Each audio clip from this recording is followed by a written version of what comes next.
for a good cause. All right. So tonight what we're doing is we're having an informal information session that was intended mostly for the working group members to bring them up to speed on where things have progressed since the May town meeting on our town center revitalization project. So fortunately, we don't have the ability to display this on the screen, so we're going to have to do this the old-fashioned way. So since May, a couple things have happened. We had an interesting meeting with some state officials here in June. Representative Meridian was here. Several people from the Mass Department of Transportation were here. They told us about another highway project that is on their books that will redo Route 140 from William Street all the way around to Brook Street. So we were very interested in that, and we're trying to arrange to meet with the consultant that the state has hired that's going to design the road. The road, once it gets redone, is going to include curbs, sidewalks, and a bike lane. So we really need to coordinate this downtown stuff with this highway project. The other thing that's happened is the selectmen appointed an RFP committee, and the RFP committee has worked on the design standards for whatever new buildings get built in the center, and Dave can talk about that a little bit later. The other thing that's happened is we've created, in order for any of this to ever happen, we have to change the zoning for the center of the town. And if you look at the picture that's in the bottom right on the front page here, this is what the current zoning is. The yellow stuff, everything in yellow and in orange is residential, and the stuff that's kind of the pink color is called general business. So, You said basement? yeah. So that's the current zoning for the downtown area. Most of it is residential, and the stuff that's in the center and going out towards Milford is currently zoned general business. What we're proposing to do is change that to the picture on the back and on the top right, top left, sorry, this picture here. And we're proposing to create a new zone called the Upton Center Business District. And we've identified all of the property owners that would be affected by this change, and essentially what they would be gaining is they would be gaining more opportunities to do things with their property. So it would enhance the value of their property. I'm sorry? No, that was me. Oh. So we're going to be, the committee is going to be contacting all the property owners in the next week by mail and inviting them to another one of these sessions on October 17th, so that people that are going to be affected by this will have the opportunity to ask questions and find out more information. What goes along with this map is a very detailed change to the zoning bylaw, which we don't really want to get into here because it's really boring and really hard to understand. But there is a bylaw change, and the bylaw basically says these are things that you're allowed to do in this zone with your buildings, with your property, and basically the people that are going to be affected by this are going to have more things than they currently could do now. So we're hoping that the people that come to this October 17th session will hopefully support this. So this is going to be presented at the special town meeting on November 5th. I believe it's Article 16. It's going to talk about this map, and it's going to talk about the bylaw changes. And because it's a bylaw change, that will require a 2/3 vote by the town meeting in order for this to pass. The other thing that's happening is the planning board is holding a public hearing on this bylaw on October 22nd. And anyone can come to that public hearing also. The other bylaw change that we're proposing to make is a change to the parking bylaw. And in this area of town, what we really would like to try to do is encourage what the architects call shared parking. So rather than each building have to have their own dedicated parking spaces, we want to identify opportunities to share parking so that we don't have to dedicate as much real estate to parking spaces which don't generate much tax revenue. So we're proposing a change to the parking bylaw as well. So that's what's happening. And again, this is going to be subject to discussion and vote at the November town meeting, November 5th. Questions about this? Yeah, Al. The bylaw change, I was kind of reading the article today, and it's pretty broad and refers to the actual language being at Kelly's office. Is it going to be put online before the town meeting, the full bylaw? Oh, absolutely. Yeah, I mean, it should be to Kelly's office by either tomorrow or Monday, no later than Monday, I don't think. Okay, go. It will be online, you just don't. Yeah, I don't know, Yes. I don't know where you would put it, but you can decide where to. Yeah, I can put it online, so, and I apologize, I was out of the office today, so the document that you CC'd me and Derek, or you sent to Derek and CC'd me, is that the document, see, the concern that I'm saying, that I have is that the planning board is having their public hearing next Tuesday or the following Tuesday? The 22nd. The 22nd. So right now, the proposed bylaw is at legal counsel right now. Okay. So I'm concerned about putting it on the web in case they make a lot of changes. I don't know, what are you guys thinking? I can put it, I just, No, I think until legal, in my personal opinion, until legal reviews it. Yeah, so As long as it's on, like, 10 days to a week before the town meeting. oh yeah, Oh. because I'm actually hoping to have it on the website before the planning board has their public Oh, hearing. that'll be good. So, just be, yeah, okay, good. Thank you. I didn't want to rush it on there in case legal comes back with a lot of changes. Right. So we just sent it, Derek just sent it to the attorneys to do the legal thing today. So it may take a couple days before we get any comments back from the attorneys. We'll have to tweak that. And then, like I said, the public hearing is, by the planning board, is October 22nd. Now, I assume that will include the 2 pictures you have of the change, because it's So the- helpful to have it enlarged so that you can see the streets that we're talking Yeah. about. Yeah, so when it's put online, you can see it a lot easier than you can here. But Excuse me, Steve, if you know what I'm saying. In part of the town meeting, the vote will say to accept the bylaw and the new zoning map. So the zoning map will be, part of it, we'll yeah. have copies of that and will definitely be online because when I have to send that paperwork to the Attorney General to be approved, the new zoning map will be included. Yeah. Okay.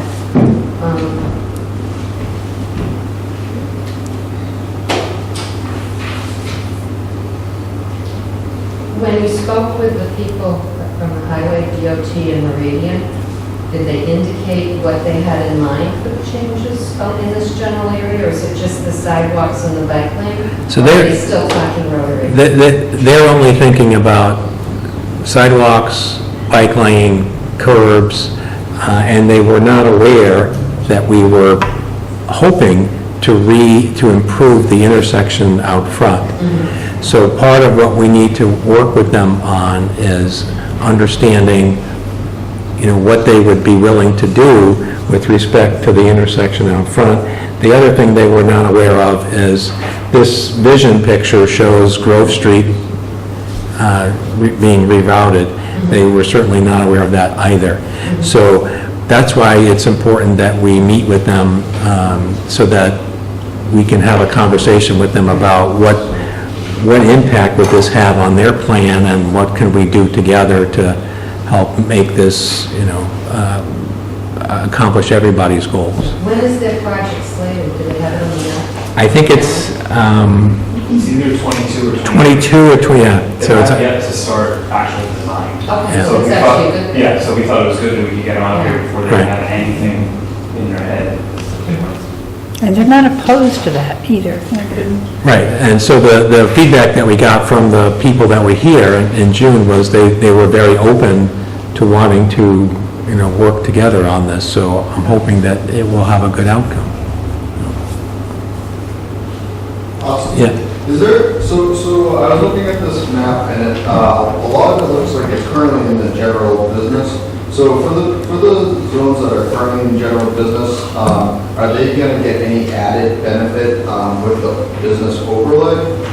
So we're not doing an overlay, Okay. this is replacing. Replacing. So what you see, on this picture down here is going to be replaced with this. Okay. So originally, when we first started doing this, we originally thought that the overlay, it might be an overlay, which is basically another layer of zoning on top of what already exists without changing the underlying zoning.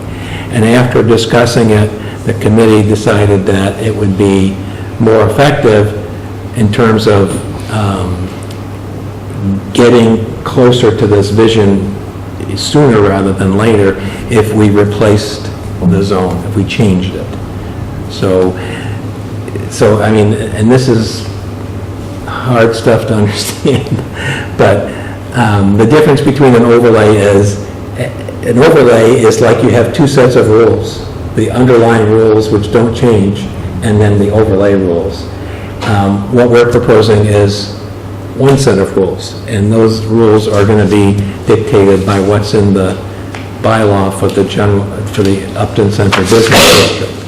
So it would be hopefully less confusing to people, and it would help us move along towards this vision a little bit quicker. Now people that are currently general business will maintain almost everything's the same. There is a loss of no more auto repair facilities will be allowed. Oh, I see. I don't think anybody's too upset about Did that. you say that? Yeah, I did. But they will gain the right to housing. So right now in the general business, any housing that's in there has been by variance. So now by right, they will be allowed housing. And then anywhere where it's residential, they'll still be allowed that housing, but now they'll gain all these potential business uses. So it's kind of allowing both commercial and residential to be in there, whereas right now the zones are allowing one or the other. Yeah. Okay, so it's mixed use, right? Okay. And I assume auto repair places already there are grandfathered. Okay. Does the bylaw address design standards so that we don't have McDonald's across from the town hall or something like that? And are they going to encourage some sort of reuse of existing structures instead of tear downs and build up? And, if they do tear down and build up, are they going to be reviewed by the historical commission if they're within the register? So on the design standards, we're taking a two-phase approach. So we will be, because it's very complex, I look at it as the map is the where, the zoning principal table of use that we're changing is the what, and the design standards is the look and feel. So we're going to do the where and the what in November, and we're targeting design standards for May. But what we have right now for design standards, we have already agreement from the planning board. Those will be adopted as planning board regulations on November 6th, or I don't know the actual day. But if this zoning is passed at the meeting, the planning board at their next meeting will take the existing design standards and adopt them as planning board regulation, which will say any change of use in the property, I don't remember the exacts, but will trigger any development project will have to follow those planning board regulations. As a planning board regulation, it's easy to tweak and make changes. So we can see as the RFP goes out, which will have those design standards in it, the feedback we get from people. So right now, we've said vinyl siding is not allowed. But if all the developers come back and say, we need to have vinyl siding, then that will potentially go back into the design standards and tweak that. So in May, we have something that's more realistic. But to prevent somebody in that 6-month window from just coming in and throwing up the golden arches downtown, the planning board is adopting those design standards as a planning board regulation. So the mixed-use bylaw would allow them to do something by right. However, they still, if they're making a change in the building, have to go to the planning board. If there's a change in use, it triggers planning board review. Okay. The planning board at that point can review the standards and discuss them. Yes, because it'll become a planning board regulation at that point. And a regulation can be appealed, am I correct, legally? Would it make more sense to have the design and all of that as part of concurrent with the change? I think in a perfect world, yes, it does. Then why are we doing it? Because we want, to be frank, not everybody's bought into where the design standards currently are. There's a lot of shall, and we would like to, so we're trying to figure out how strong that language needs to be. Like, is it required, or is it, they shall attempt to have X amount of glass, and they could come back and say, well, no, we don't need that, or we can't do that, because a shall is not a must. So we're still working through that aspect of it. And there was concerns that it's going to be too weighty of a bylaw, and we don't want one person to get hung up on the paint colors to vote down the whole I bylaw. don't think those are actually, those aren't even covered in the National Register District, but if Well, you they had- are currently in the design standards now. Okay, but if you had the bylaw as article whatever, and if the bylaw passed, you then have an article for design standards, I feel more comfortable than saying, okay, well, in May, we're gonna introduce, then we've already done this, and what if it doesn't pass in May? I agree with that also, and you know why, especially because at that town meeting some years ago, when it was soundly defeated, what was defeated was how it looked. And I think there's going to be a lot of people who, they don't know how it looked, especially because that happened, they may be reticent to vote for it. So remember that, they did, a drawing was put up, and everyone went, I don't want that, you know what I mean? Yep. So we want to make sure that doesn't happen. And then I'm sure it's just an ugly rumor, but you hear people mention CVS, and so people are going to be wondering about things. How do we not have that? How do we not have it, or whatever? So it's a lot easier, I think, if it sort of says that. I think people would have more security. I just wanted to pass, so I want to put everything into that, make it more likely. It makes it challenging for us to issue the RFP if the underlining zoning's not done. So if we don't pass this zoning, and I'm just saying this matter of factly, I'm not trying to do it as a scare tactic. If we don't pass the zoning in November, it'll be hard to issue that RFP at the beginning of the year, which is our target to do that. And part of that is, So are you saying that it's so much work to address these design standards, which evidently are already there as regulations, but you don't want to vote on them? I don't get it, I guess. So why can't you just add a separate article following, if the zoning passes, then these are the design standards? yeah, unfortunately, the timing of the warrant prevents us from adding anything at this point. So we can't add that. Hindsight's 20/20, obviously. But back to what you said, Dave, this is our opportunity to try out our design standards and see if there's interests from developers in building that way. So, back to what Dave said, if right now we really don't like the idea of vinyl siding, that's just one example. But if everybody comes back and says, we can do it, it can look exactly what you want, but it has to be vinyl, it's too pricey, or whatever, that's just one example. Then we have the opportunity, the RFP committee has the opportunity to say, okay, let's, tweak these design standards and adjust them. Because if we put it out there, we don't get any bites, but it's the law, then we have to go back, probably next November with a revised set of design standards to put in the bylaw and amend the bylaw again. Can't we address standards at the town meeting in November and then say, okay, well, this has come up, we're going to tweak them in May. I'm uncomfortable voting for this bylaw without knowing that we have standards in place. So we discussed this at length with the planning board, and we discussed the pros and cons of making the design standards part of the bylaw now, rather than in May or the spring of next year. And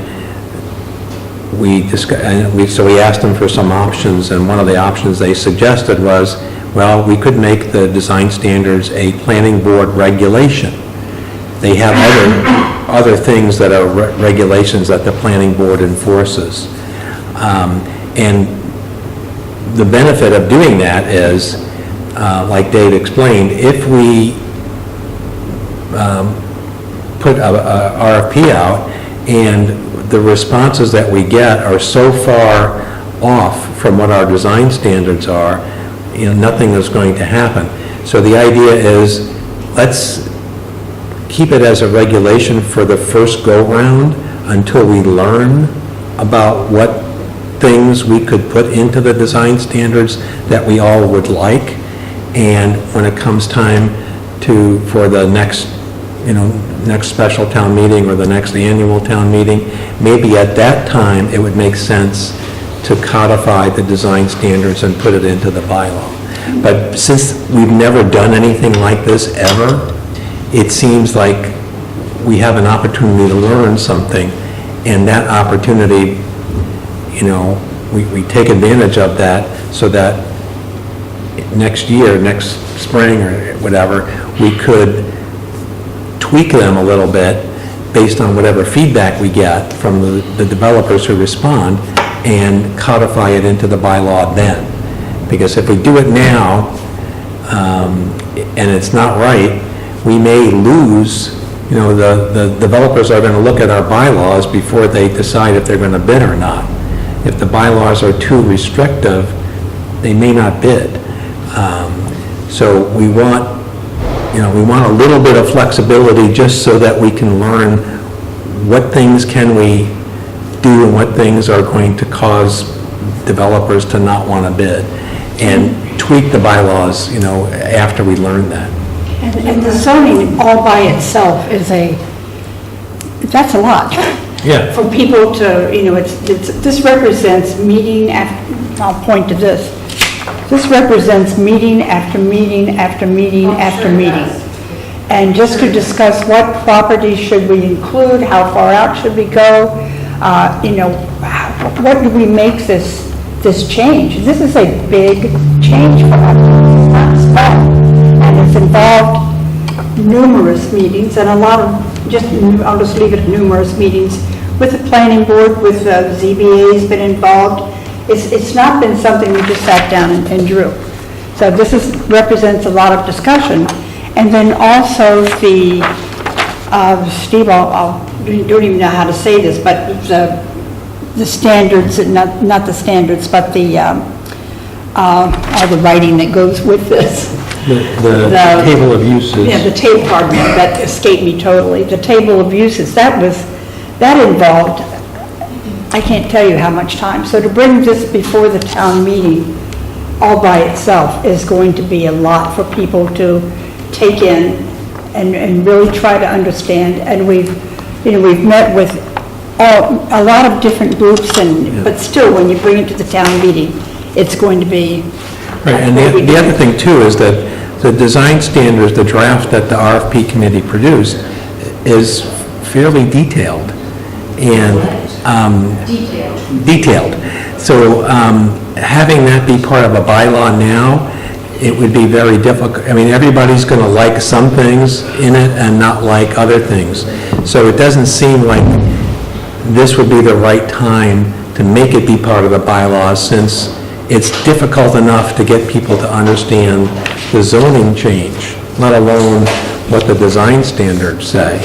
I mean, I think the committee will post them eventually on the website so people can look at them. So it's not like they're not going to be visible. It's just that it doesn't seem like making them part of a bylaw now without any experience doing this would probably be a really difficult thing. Is it safe to say that the EDC and the planning board are not going to allow CVS to be brought into town? I mean, that the design standards and whatever parameters you put in place are not going to foster a CVS or a McDonald's, so that's just really not going to happen. Right. Do you see any place on that picture where that would fit? No, exactly. Okay. So, I think that EDC, from going to working group meetings and whatnot, are dedicated to keeping the character that is currently in downtown. They're not going to allow, a garish neon sign downtown, even though they may not be set up yet, the actual standards. We know that's the direction they're going in, not to allow that kind of. Well, and with, at least with the RFP, which is is the real center of downtown, we are picking whoever the winning respondent is, and if none of the respondents meet our criteria, then we do it again. So it's not like we're going to be beholden to somebody's going to come in and say, I'll give you $2 million so I can put a cell tower at the center of town. And we're going to say, no, that doesn't work. I do want to, at the current moment, just to clarify, just to be transparent, a CVS, I believe, could locate downtown, but it would not be your typical looking CVS. And it wouldn't, if they wanted to drive through, they have to go for a special permit for that. And the look and feel of the building would have to be based on our design standards. So it couldn't be their normal white blocked building with the giant red CVS Care neon sign. It would be more along the lines of what you have in Hopkinton, where it's Okay, that. Hopkinton, right, it's a brick building, I mean, something was there before. But Yes. they didn't let them change much of anything, it looks like Colora's. Correct, yeah, so if somebody's willing to meet our requirements, they would be able to potentially put something like that. Have they come to us and suggested that they come to us? No, we have not heard directly from CVS. Two things. First, just to comment on the CVS in Hopkinton and the brick, I remember the working group, and when we had the great big meeting downstairs, we put up the things on the wall and we did stickies. Everybody was against brick. I do remember that. So it would probably have to look more like, some buildings do now. Yes. But regulations versus bylaws. So you have a bylaw that says you can have a mixed use. What is the strength of a regulation versus a bylaw? So is the regulation as strong as the bylaw, and the planning board can say absolutely not, or can they lose that court? Actually, town council, either end of last week or beginning of this week, recommended that the design standards not go in the bylaw and become a planning board regulation. And so did they say that the design standards would eventually be able to be a bylaw or not? They didn't say it couldn't be a bylaw, but town council's recommendation was for it to be a planning board regulation. And was that based on the fact that you wanted to pass or based on law? That was town council's opinion. We sent them the regulations and said, what do you think? There were no leading questions there, so they came back with that on their own. All right, now design standards, and I don't know if this is more RFP or more the bylaw that we're talking about, but we also talked about the scale of downtown. So we have the churches with the height, we have this building with the height, and what we're seeing in this building, that we would encourage buildings to be in that scale. That's going to be in the zoning. In the bylaw, in the zoning bylaw, there are dimensional requirements. Okay. So, for example, the current bylaw says you can't build a building, in this district, in this new district, you can't build a building that's more than 3.5 stories. Okay. So 3 stories would be, the first floor would, like if we're talking about a building in the middle, would be, maybe retail. The second 2 stories would be hopefully some apartments, and then there may be like a mansard roof, and that counts as a half a story, but that would be the height limit in this district. And just to be, in a way to think about how the design standards right now going into regulations, it's similar to how the personnel, like we have a personnel bylaw that refers to the personnel manual that can be changed without going to town meeting, so as we need to tweak. So it I think it's going to have the same level of enforceability as the personnel manual, like it's referring out to those design standards. So, and right now, we're thinking it's temporary as we sort of practice it and run it through, that, you know, once we're comfortable that our design standards reflect something that we can actually get people to buy into, meaning the residents themselves. You know, they've done a lot of work, but now you guys have to look at them and say, well, you know, we really do like this style lamp, but definitely not that style lamp. Maybe that one ends up coming out or whatever. You know, all those fine details, but also how marketable is that to a developer. So we're sort of test driving it on both sides, but it's really coming out of the RFP committee, and they're taking the vision and putting it into those standards. Now, as I look at this business district, and I haven't seen it long enough, but it looks like, you know, that quite a bit of the National Register district is within that. Has there been any consideration to the homes,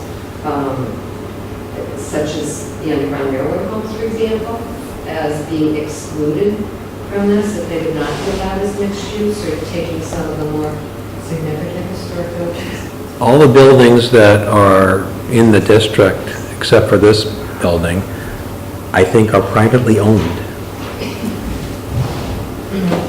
Across the street,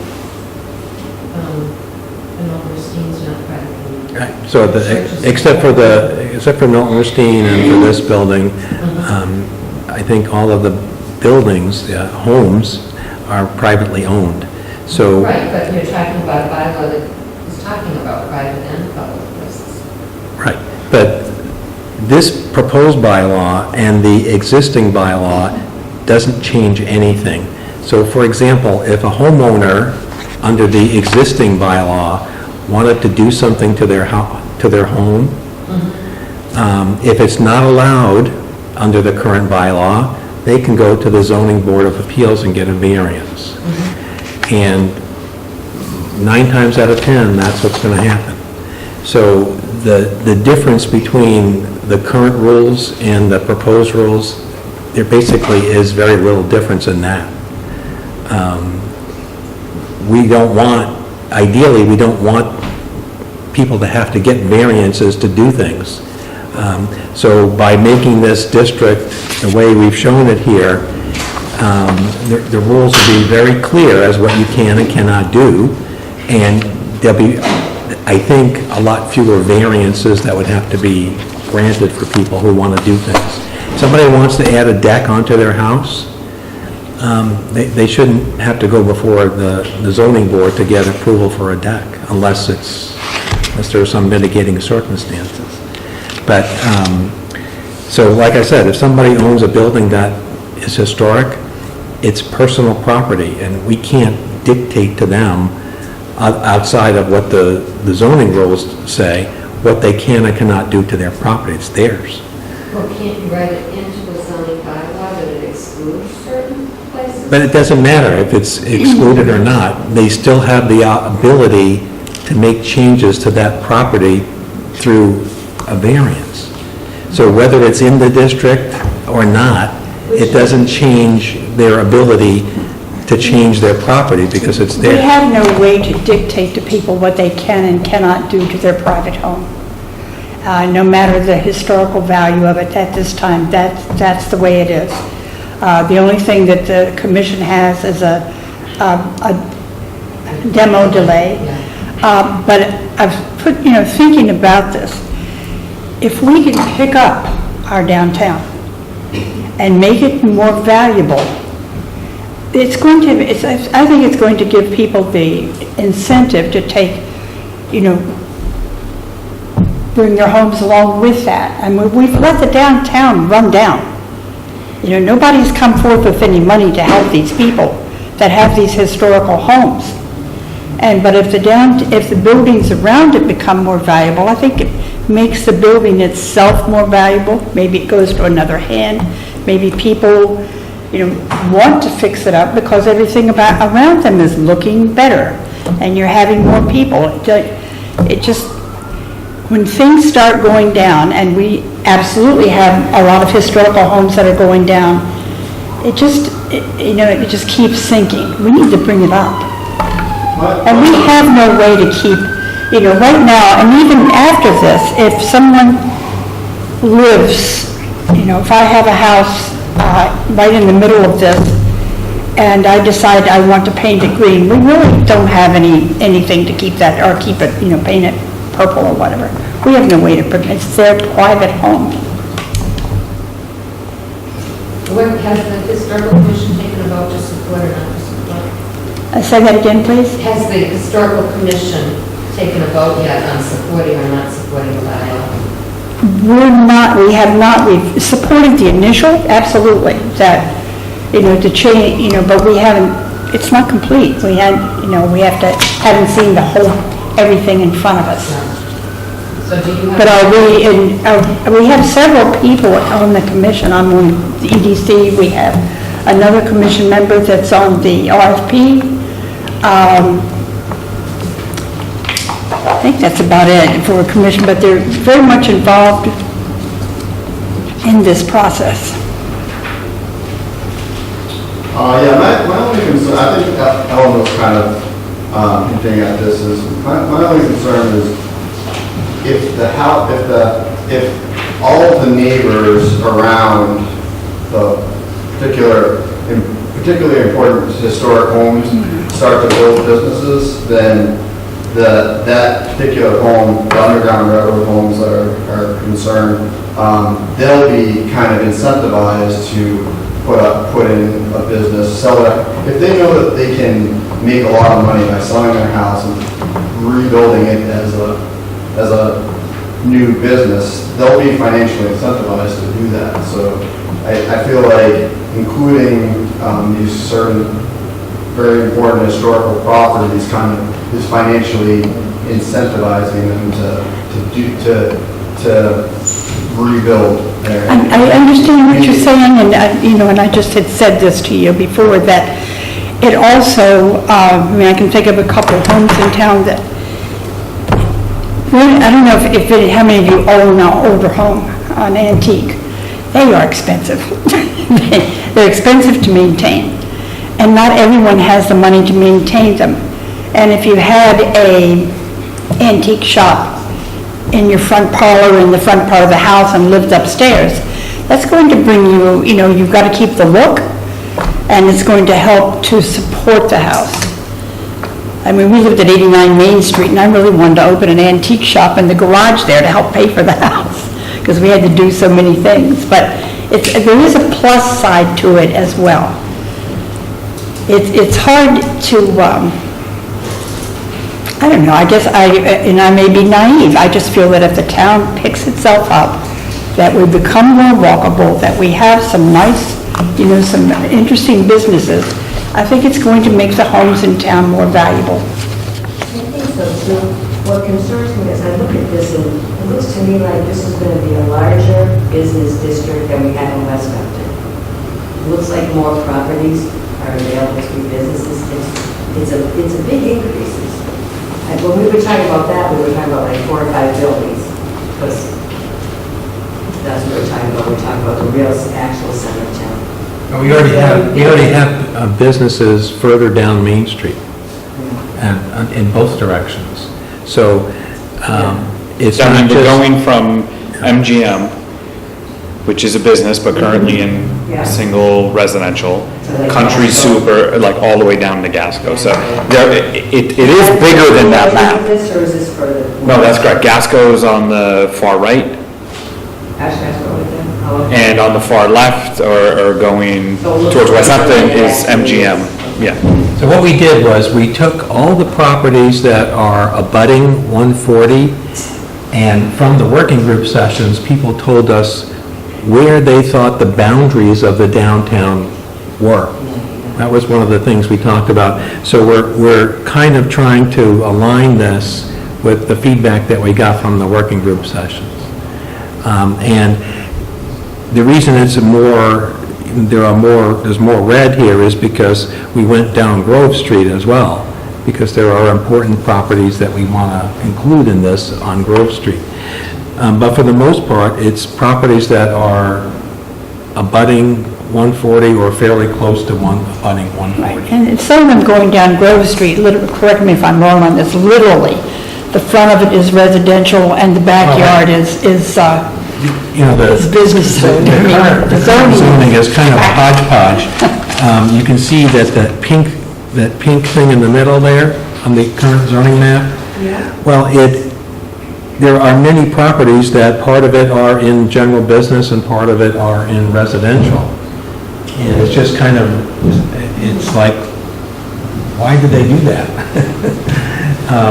So we're trying to fix that problem by saying, look, everything in this area is going to be this zone, not half and half. And it's not an easy process. I mean, we must have talked about this map for hours. Many hours. worked hard. Ad nauseam. Yeah. Have you guys talked to the property owners that are going to be, where they live, their zoning is going to change? So we're having a I'm here meeting. in the room, like, with some apprehension, like, everyone kind of fears the worst case scenario, Yeah. the CVS boogeyman, or, so I think, there's a lot of good work here, I think maybe you got a month of those town meetings, like, I think it's an education moment now, like, get people word out in town, I think. There's a Twitter feed that the town has, it's really good, So so we're- I think people to talk about a little bit. Like I said, we're going to be sending letters All right. to everybody that's in this district, inviting them to one of these sessions in 2 weeks. And after this session, there'll be a formal public hearing by the planning board on the same thing. I would strongly suggest trying to use social media. But we're gonna do It's it. tough to get people to come to the meetings. Yeah.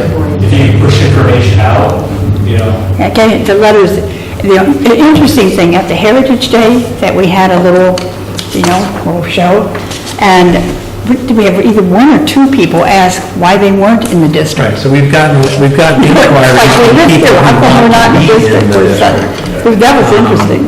yeah. Yeah, I would say we've probably talked to a third to half of the owners. Oh, yeah. Over the last 6 to 8 weeks. And when we did division in May, we had a website, imagineupton.com. We're re-engaging with the guys who did that website, so we'll do that. And when that's updated, we'll push it through Twitter, Facebook, moms and dads, and all those groups to say, go here to get more information. And we'll post everything full there. It'll be on the town website. But yeah, I mean, part of it is we don't want at town meeting floor, people that live in the district to stand up and say, this is the first I've heard of it. What are you doing to my house? I don't know what's going on. No surprises. People start talking about it. Because, yeah, anybody that's being personally affected by it should be given all the opportunities to understand it and know how it impacts them. And there will be a letter, and then then there's an informational meeting as well with the landowners. And actually, one of the members of the committee did go out and speak to people that weren't already sandwiched between businesses or weren't a business. So like all sort of those people that would be like most shocked, like, oh, this is going to be a little different. So like if there already is an existing business, obviously the house on the other side of that is already sort of part of that, if they're sandwiched between businesses. So there has been direct contact with people that, would probably be like, why am I in it? It's the not in my backyard. Right.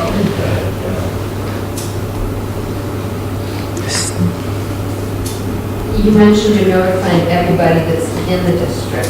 Are you giving people an opportunity I know usually when they send out notices, they go 300 feet beyond? So according to the planning board, when you create a new district like this, the planning board is not obligated to send letters to people in the district and the immediate abutters, which I thought was kind of a surprise, but that's what they told us. Because I feel like the butters have as much a stake as the people in the district. Right. So initially, we're going to focus on making sure we have all the people that are in the district first, and if we want to extend this to include some of the abutters, we can try to do that. But the initial conversation we would like to have clearly is going to be with the people who are in this district.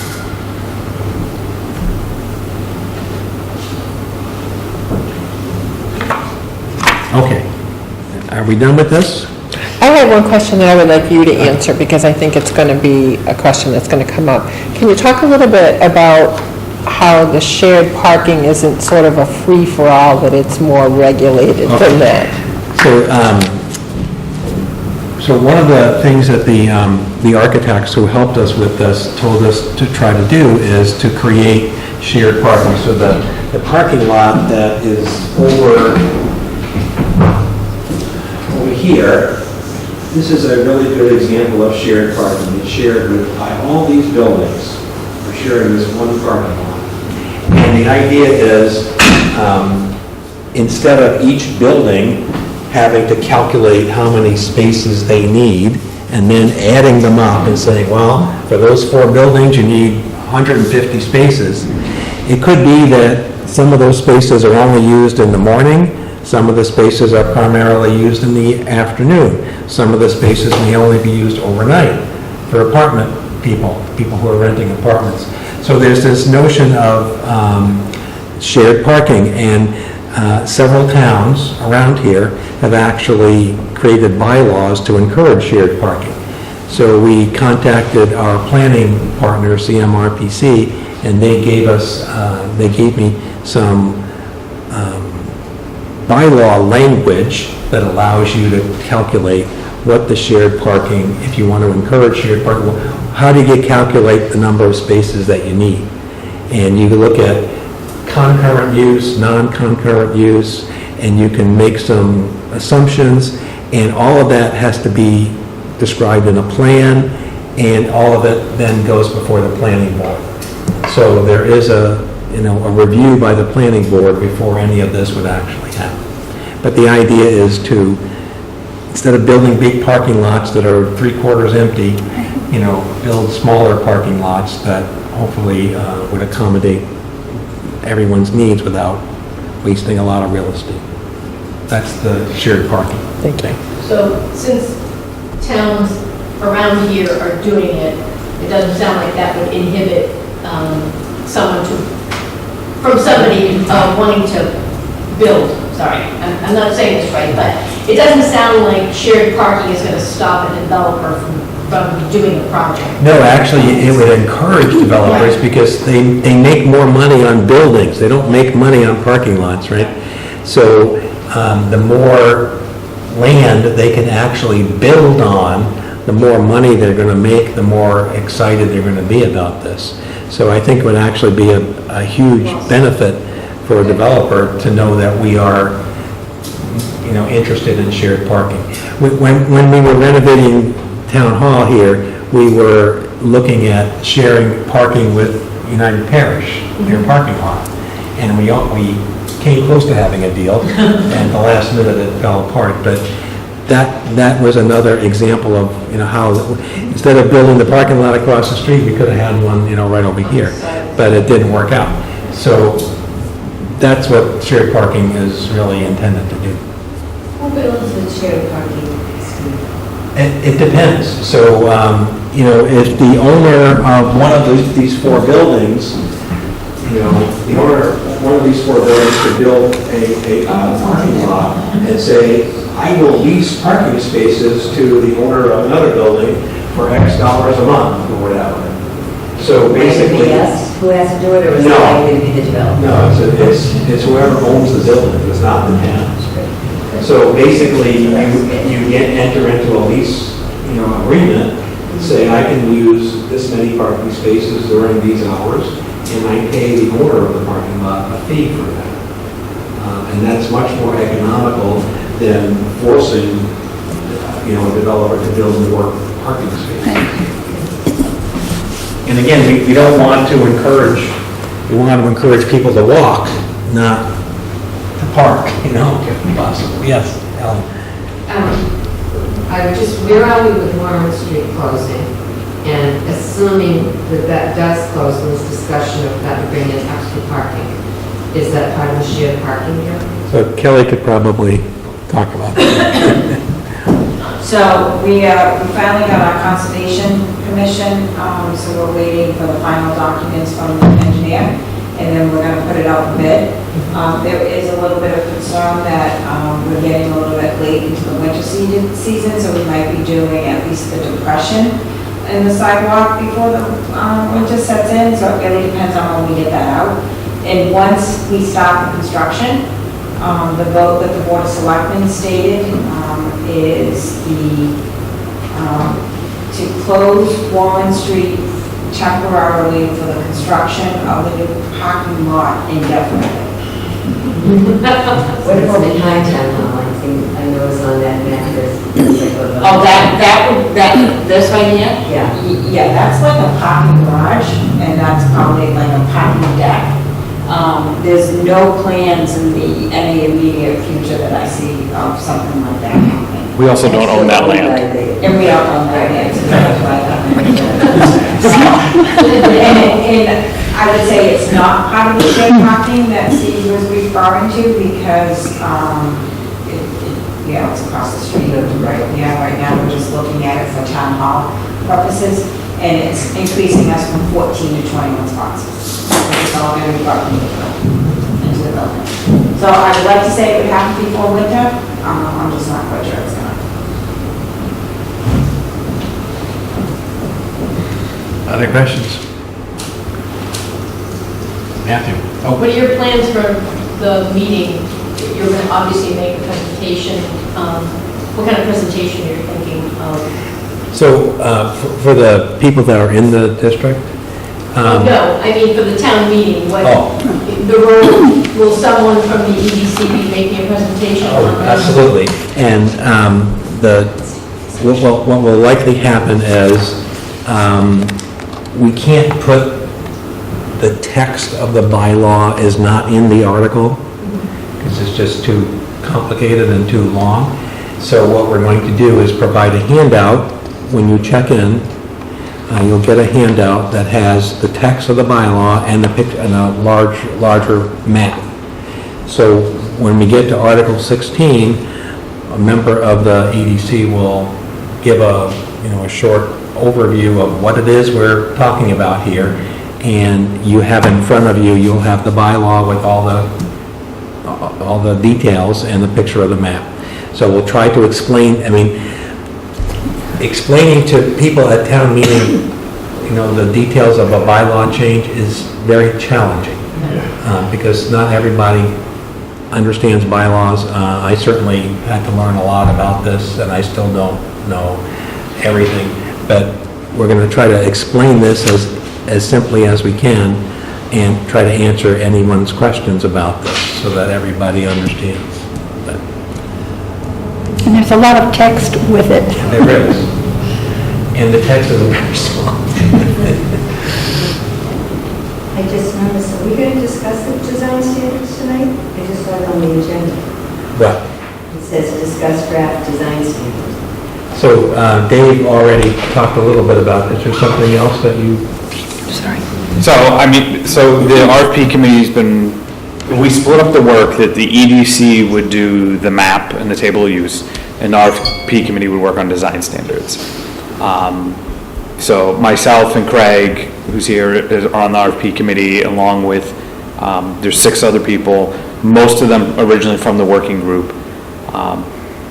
And we've spent a good part of, I'd say, the last 2 months working on the design standards.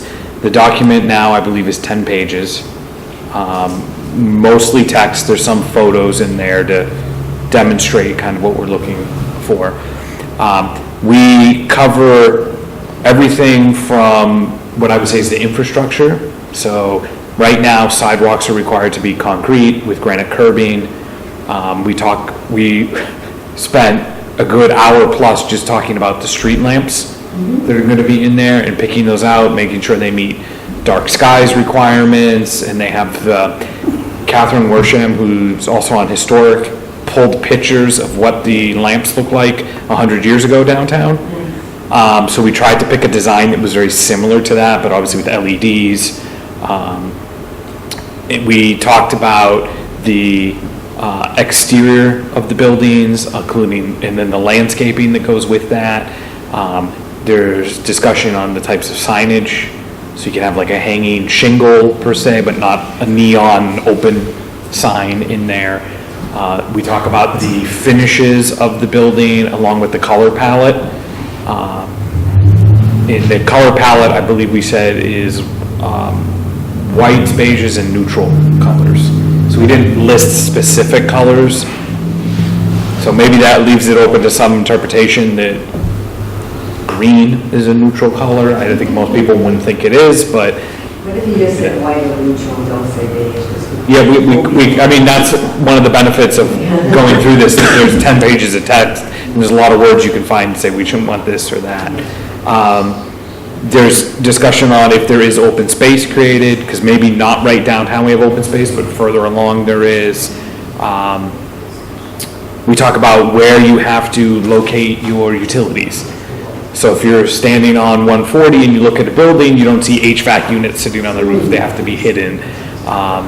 We have pictures of the different type of screening for dumpsters and stuff like that.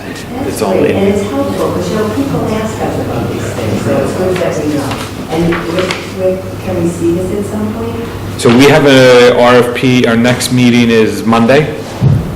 So we'll discuss it then, and if everybody feels good with the draft standards, we'll get them posted as a draft so people can start looking at them. And then our meetings are the first and third Mondays of the month. So if you read it and you want to come in 2 weeks, 4 weeks, whatever, and say, I have a question on this, or I want to change this, or I just have input, I mean, we'll take that.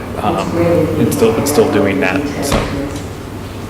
So are these the design standards that you're talking about that will be voted on in May? Or are you just- Correct. So these design standards will be part of the RFP for the downtown parcels.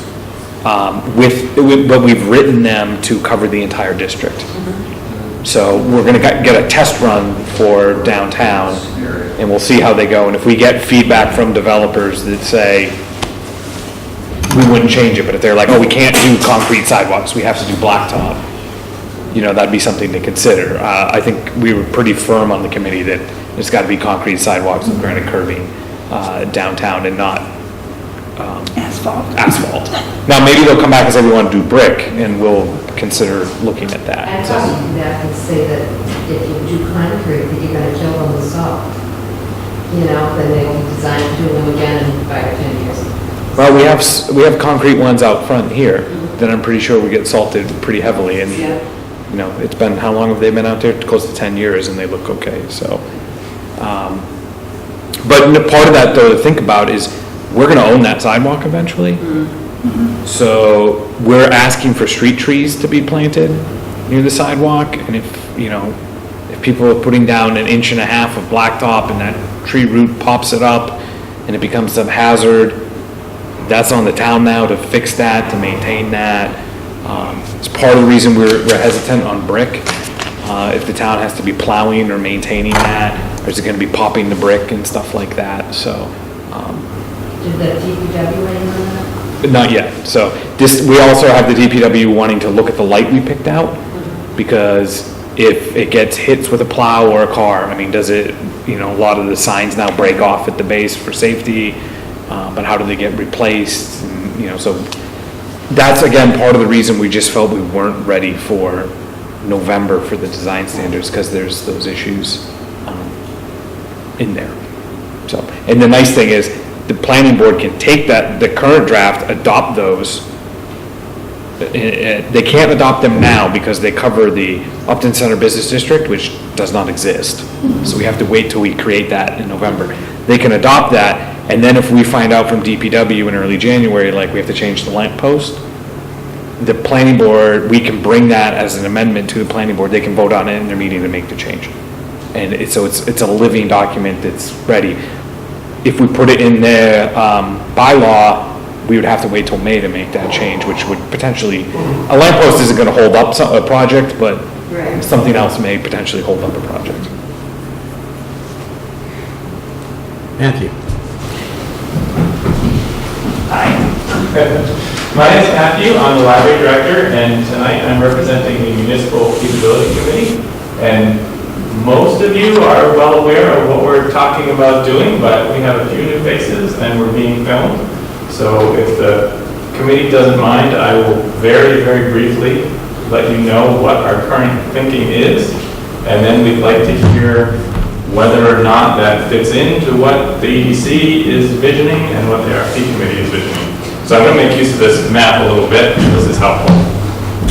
So the feasibility committee has been looking over the last year at recommending to the town a construction of a new facility that would house the library department and the elder and social services department in one new building. Both of our current facilities are over 40 years old. They have infrastructure problems. They're too small. They cost a lot to maintain. They have access barriers. So for a long time, the library has been searching for a new facility. The Council on Aging has noticed their deficiencies more recently, but they're also looking for a new home. So we have some conceptual designs for a new construction building, single story, approximately 14,000 square feet, that would house both departments, provide a whole range of social services to the town. And we also are looking for a site to put this. And when the EDC started their work on the downtown development vision, we said, this is a great opportunity. Let's make sure whatever we present to the town fits into that vision. So we've been looking at two sites, and I believe this building that was sketched in on the early draft of the vision was sort of, they thought we would fit into that building nicely. This is 8 Grove Street, which is currently privately owned. And we have a conceptual design for putting our building on that site. We have, within the last month, shifted our focus to a different site. We got some early feedback that we couldn't fit enough parking on this site. There was not, basically we had to use every square inch of the site to fit our building onto it. It's just barely big enough for what we want to do. So we have shifted our focus to a different site, which will affect what the EDC is doing. And we're now looking at this town owns, this is a municipal parcel in front of the playground adjacent to the VFW, just across the river from Holy Angels.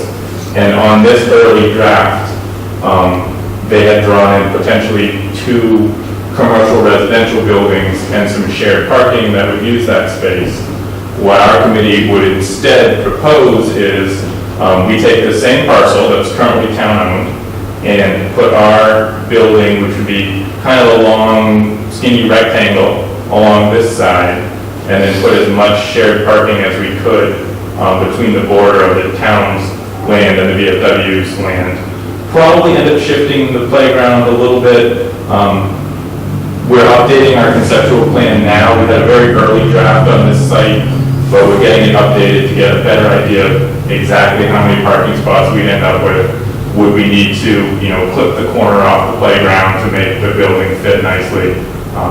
But I think everyone on the committee thinks having a playground attached to a new community center is a great idea. So we're not thinking at this point eliminate the playground. We're thinking adjust the playground, move some equipment, something like that. And this November town meeting, the committee is sponsoring one article. It's an appropriation for $700,000 to do the next stage of design and development that would get us to a construction bid. So we started with a conceptual plan. That's usually, a $50,000 kind of project, architectural work to get that far. Then you add an order of magnitude bigger to get to your construction design documents.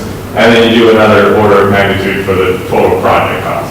So we're going in November 5th to ask the town to appropriate the funds for the design, development, bid documents. That will get us a firm total project cost. And if everything goes really, really well, we might go in the May town meeting for a debt exclusion to fund project costs. That's a pretty aggressive time schedule, so my suspicion is we might be looking at next November or sometime past May to actually ask for the total construction cost. So that is my very quick rundown, and what I'd like to do tonight is at least continue the discussion with the EDC and the RP committee to make sure that if the town approves our 700,000 and says go forward with the project, taking this parcel out of the development and making it a municipal use is not going to negatively impact the other development that would like to be done. And certainly, I just told Kelly who's on the committee, I said, hey, we better get a copy of those design standards, because whatever municipal building we design should probably meet all those design standards. And then the shared parking is a great idea for us, because, you know, lack of parking spots has been one of the biggest obstacles to finding a good site for this building. So I'm happy to answer questions from anyone or hear from committee members. So my thinking, we talked about this a little bit last night at our committee meeting. My thinking is by putting the library here, we lose the potential of 2 commercial buildings. Right. And the tax revenue that they would generate. Right. Down here at 8 Grove Street, if this property were still available for this project, it would be less desirable for a commercial property because it's kind of off the beaten path a little bit. So my question is, if we are successful in rerouting Grove Street and you have all this parking right here, I don't know how far that would be, but would that satisfy the issue of, you know, not having enough parking in this location? It would help for sure. You know, if we could, when we present our project to the town, if we could say, hey, we know there's going to be 50 shared parking spots right across this little brook, that would help a lot. I feel like the timing is probably, you probably won't be able to guarantee that by the time we're asking the town. But the other thing that we might be able to do is the building that is currently sitting right here, the town there's an article to buy it. So if the town buys it and demolishes it, which is what I think the intent is, it's certainly possible that this space, if we, you know, if this takes longer than we would like, this space might be a temporary parking area for a library rather than, and if we then get the funding from, some funding help from the state to do this, this becomes, you know, the next option. And the concern is not that, the only concern is that by putting the library here, we eliminate the potential for 2 tax revenue generating buildings. That's the concern. We're also not, if we use this site, we're not having the town, we're not asking the town to buy a piece of private property, which I think the town is reaching the limits of its appetite for buying private property. And I think also that almost every committee that they went to make a proposal for 8 Grove Street really couldn't support it because of the problem with parking. I mean, there were votes taken. Right, yeah, the most positive committees were sort of neutral, and the majority of them were. But that's just looking at the parking that's on. No, that was including us saying, hey, there's 50 spots around the corner, and we were hearing the target audience for the municipal building are not generally the people that you want to say park and walk for 100 feet. These are seniors. You know, there's going to be a lot of seniors. Kids and strollers. So if I can just add a couple things, I don't totally disagree with you because that was one of my concerns as well. But I'm gonna be, maybe do a reality check here.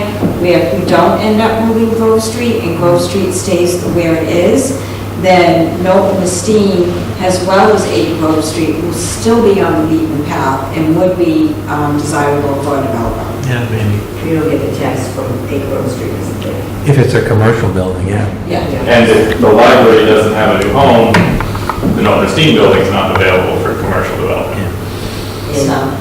So it's kind of what's first, the chicken or the egg? Right. And at this point, to even begin this vision, I think in the past, your committee has expressed support for the municipal community center because it's an anchor of the project and it will get it going. So since there was so much of a pushback on 8 Grove Street, we're doing the conceptual for VFW. We have a playground line, we have high hopes that it will work. And luckily, we've got an architect that, when I contacted them last week, they are planning on delivering something to us by October 24th. The municipal community center is actually having a hearing or a public meeting on October 29th, and we'll be presenting that conceptual and showing it, so we'll be doing some homework before the town meeting as well. I think it's also important to point out who one of your consultants is.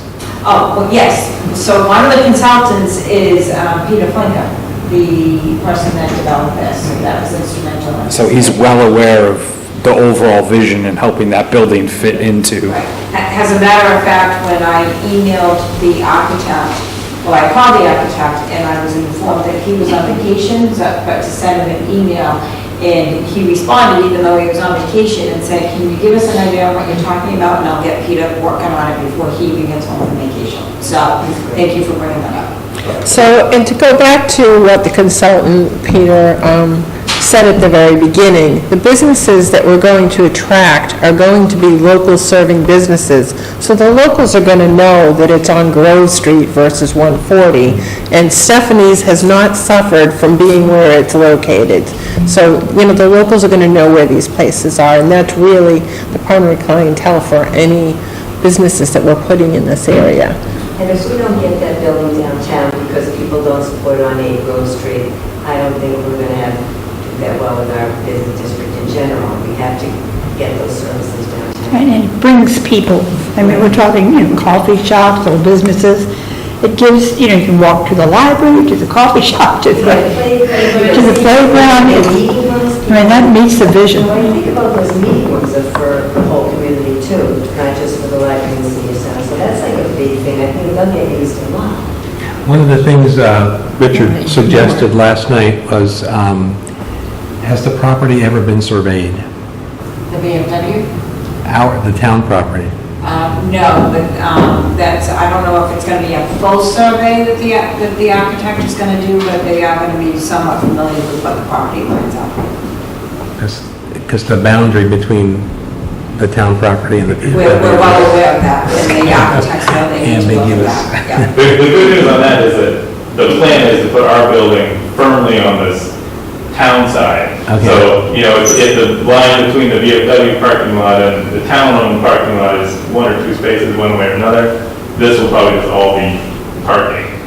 It won't be like a building on their property, it would be parking. And we would hope to cooperate with the VFW as much as possible in terms of sharing resources. So I guess the thing for us to say, a lot more to come on this, because we kind of took a left turn at the last minute.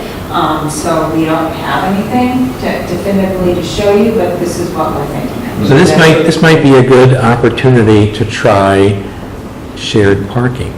I mean, maybe the VFW would be amenable to repaving their parking lot, painting some lines, and sharing spaces on, because there's clearly times when the VFW is active, and that's usually on weekends. Yeah. And the library's It's not as active. not as active, maybe on Especially on Saturdays.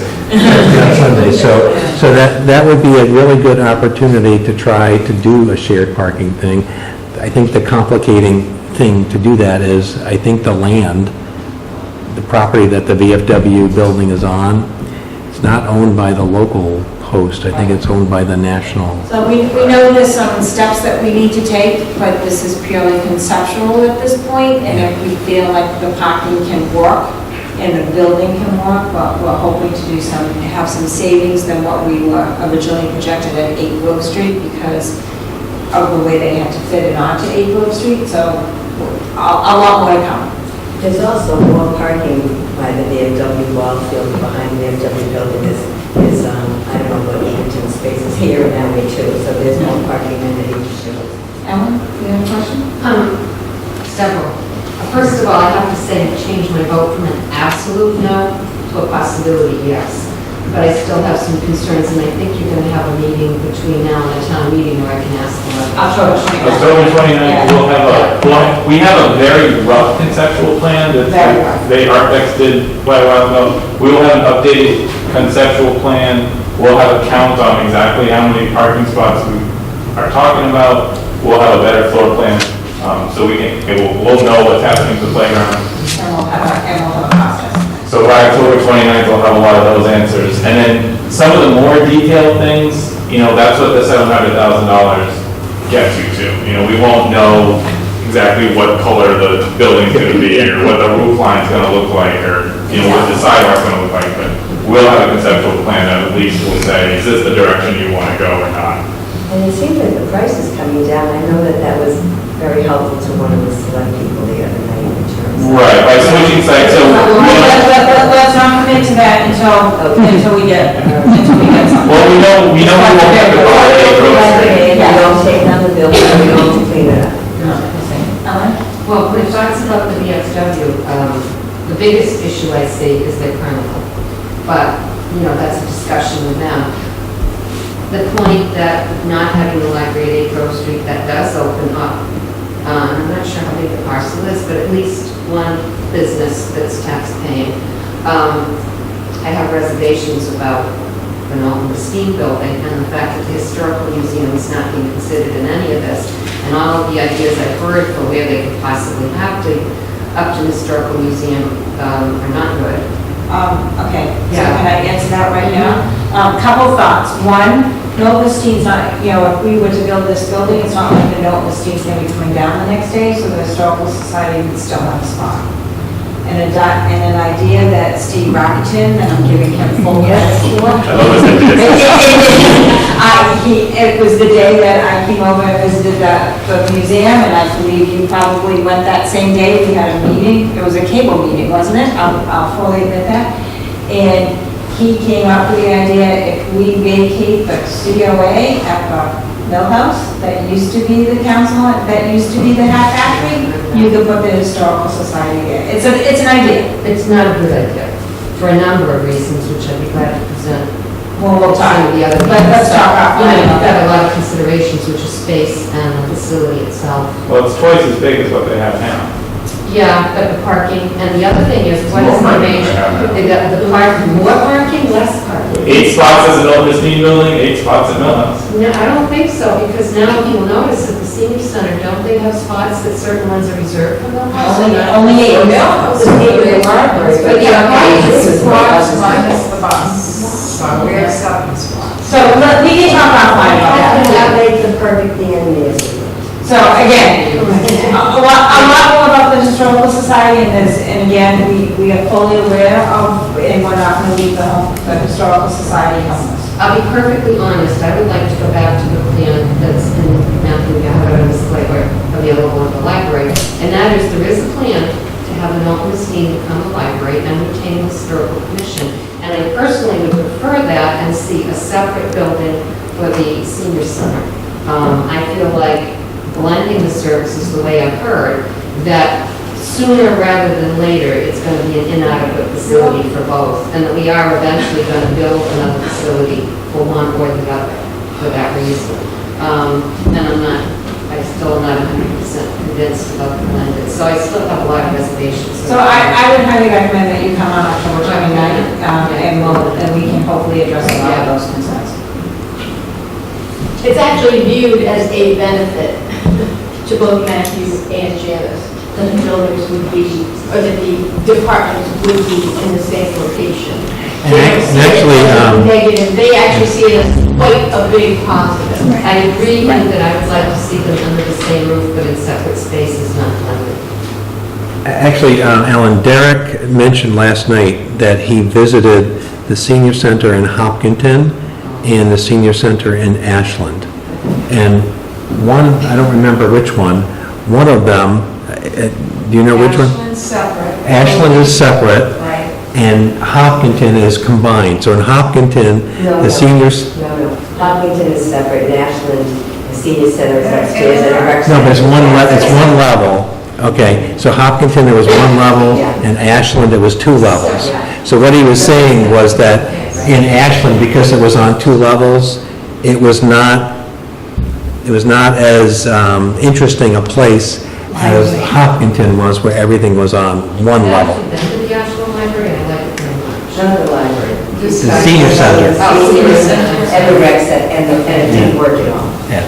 So they had the senior center on one level and the library on the other level, and it wasn't working. So the plan of putting it on one level, I think that makes a lot of sense, because, we can get more stuff for less money. And I think, I don't know, the building that you had already designed had a projected life of how many years? 20, at least? 20. At least 20 years. So in 20 years, you may be right, we may need to build something bigger, but, typically when we build a school for 20 years. We don't you can't build one building and say it's going to last, 50 years. That's not realistic. I like the idea that it's a community building. Right. I like the playground. Yeah. People need to mix it up a little bit. Isn't it village? Okay. I need to leave, so. Well, thanks very much. Any opportunity I get to come in front of the board and the public and say what we're talking about is good. And yeah, we need to stay in very close communication, because if we move forward and you guys move forward, we need to make sure we're all working together. Thanks. Help us get